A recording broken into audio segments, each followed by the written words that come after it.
Salve, berjumpa lagi dengan saya pada Regi hari ini tanggal 20 September 2025. Kembali saudara di pagi yang cerah, marilah kita bersama-sama mengucap syukur di dalam doa kepada Tuhan Allah kita yang selalu memberkati kita. Dan juga jangan lupa, berilah senyuman dan sapaan kepada sesama kita. Kita awali perenungan pagi hari ini dengan tanda kemenangan yang telah diberikan oleh Tuhan kepada kita. Dalam nama Bapa dan Putra dan Roh Kudus. Amin. Jadilah tanah yang baik. Bacaan liturgi hari ini diambil dari 1 Timotius 6 ayat 13 sampai dengan 16 dan Injil Lukas 8 ayat 4 sampai dengan 15. Saudara-saudaraku yang terkasih, dalam Regi kemarin saudara, kita diingatkan untuk dapat bertumbuh dalam kasih karunia dan mengenal lebih dalam akan Yesus Kristus Tuhan kita. Bagaimana kita dapat bertumbuh? Bagaimana kita mampu mengenal lebih dalam akan Yesus? Seperti halnya saudara tumbuhan agar dapat tumbuh baik, diperlukan tanah yang baik, dipelihara dan dipupuk. Demikian pula dengan diri kita, saudaraku.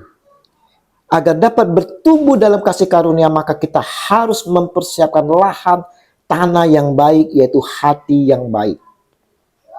Inilah yang dikehendaki oleh Tuhan kita, Yesus Kristus. Supaya kita sebagai orang percaya harus mempunyai hati yang baik seperti tanah yang subur dalam menerima dan menerapkan firman Tuhan supaya dapat berbuah banyak. Kenapa Tuhan Yesus sampaikan hal ini?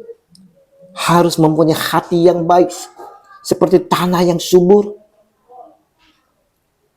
Seperti yang disampaikan Yesus melalui Injil hari ini di dalam perumpamaan tentang seorang penabur Tuhan.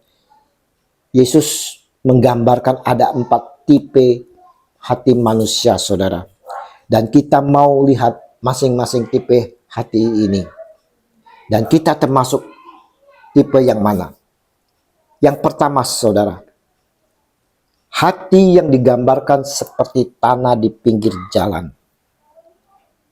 Adalah seorang penabur keluar untuk menaburkan benihnya. Pada waktu ia menabur, sebagian benih itu jatuh di pinggir jalan lalu diinjak orang dan burung-burung di udara memakannya sampai habis. Lukas 8 ayat 5. Ini adalah tipe hati pertama, saudara. Dan artinya dijelaskan oleh Yesus.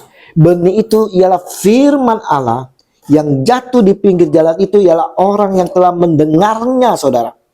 Kemudian datanglah iblis lalu mengambil firman itu dari dalam hati mereka supaya mereka jangan percaya dan diselamatkan.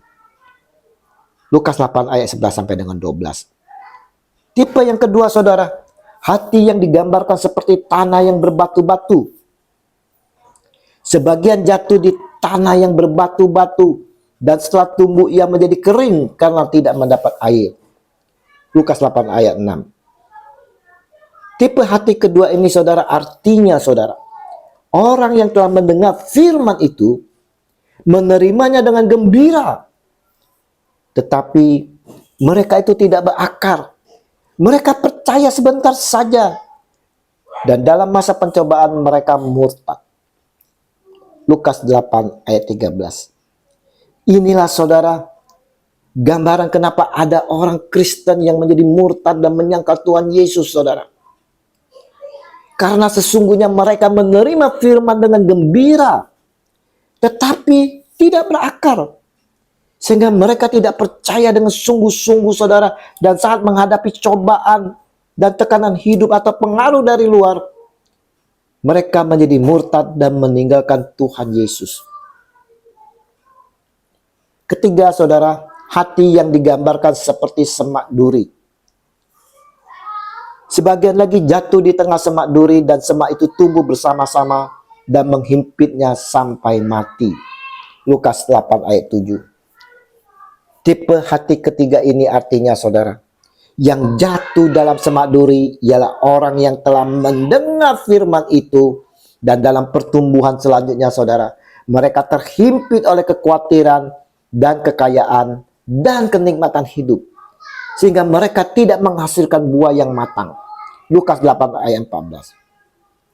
Hati yang dipenuhi dengan kekhawatiran dan hati yang hanya mau menikmati kekayaan materi semata atau disebut materialistis, dan hati yang semata-mata hanya ingin kenikmatan hidup duniawi saja. Hati yang seperti ini, saudara, akan menghimpit dan bahkan mematikan setiap firman Tuhan yang didengar, sehingga tidak akan bertumbuh bahkan mati. Kita harus belajar, saudara, belajar menyerahkan setiap kekuatan hidup kita kepada Tuhan Yesus. Dan kita juga harus memohon pertolongan dari Tuhan Yesus, saudara, untuk meninggalkan dosa materialistis dan keduniawian, supaya saat kita mendengarkan firman Tuhan, saat kita belajar firman Tuhan dan merenungkan firman Tuhan itu akan bertumbuh, berakar, dan berbuah banyak di dalam kehidupan kita. Dan yang keempat, saudaraku, hati yang digambarkan seperti tanah yang baik. Dan sebagian jatuh di tanah yang baik, dan setelah tumbuh berbuah 100 kali lipat. Setelah berkata demikian, Yesus berseru, "Siapa mempunyai telinga untuk mendengar, hendaklah ia mendengar." Lukas 8 ayat 8. Tipe hati yang keempat ini, saudara, artinya yang jatuh di tanah yang baik itu ialah orang yang telah mendengarkan firman itu, saudara, menyimpannya dalam hati yang baik dan mengeluarkan buah dalam ketekunan. Lukas 8 ayat 15. Nah, dari keempat ini, saudara, tipe hati seseorang, tipe hati yang mana kita miliki saat ini? Tipe 1 kah, 2 atau 3, atau yang keempat? Dengan hiruk pikuk dunia yang penuh kepalsuan, yang mampu mengoyakkan iman kita, kita dituntut, saudara, untuk tetap teguh dalam iman, tidak goyah, dan harus bertumbuh dan bertumbuh. Maka diingatkan oleh Yesus dalam Injil hari ini, siapa mempunyai telinga untuk mendengar, hendaklah ia mendengar. Regi hari ini mau mengingatkan kepada kita sekalian tentang bagaimana firman Tuhan ditanggapi dari berbagai jenis hati, seperti tanah yang berbeda. Dan kita memiliki hati yang mana? Ingat, hati yang keras dan tidak memiliki ruang untuk firman akan membuatnya mudah dicuri dan diabaikan. Maka saudara-saudaraku yang terkasih, kita perlu, saudara, membuka hati dan pikiran untuk benar-benar memahami dan menindaklanjuti firman itu. Kita perlu membangun akar iman yang dalam melalui ketekunan, doa, dan persekutuan agar tidak goyah saat kesulitan datang.